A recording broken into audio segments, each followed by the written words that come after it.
par Tigo le démontre.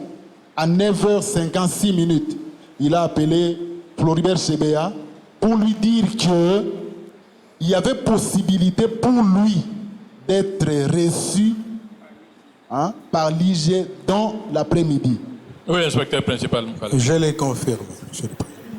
L'IG avait marqué son accord de principe d'organiser le rendez-vous pour que lui reçoive M. Chebeya. J'ai appelé le directeur de protocole pour lui demander l'emploi du temps de l'IG. C'est quand il m'a donné son emploi du temps que je m'étais permis de l'appeler pour lui dire que c'est possible que l'on vous reçoive aujourd'hui dans l'après-midi entre 16h et 17h30 au plus tard. D'où avez-vous tiré l'assurance qui vous a permis d'effectuer un rendez-vous à Chebeya, d'autant que la chargée du protocole, apparemment, n'a pas fait état de cette audience. Elle qui devait l'organiser. Et monsieur le Président, je ne peux pas mentir, encore moins inventer.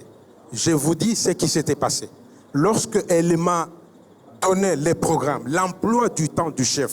Est-ce que vous lui avez dit ça? Vous avez suivi ce qu'il a dit? Vous confirmez? Je lui ai jamais dit ça. Moi-même, je n'avais pas le programme sur de monsieur l'inspecteur général. Pas ça faisait 3-4 jours. Vous avez dit que vous ne lui avez jamais dit ça. C'est ça? Vous confirmez?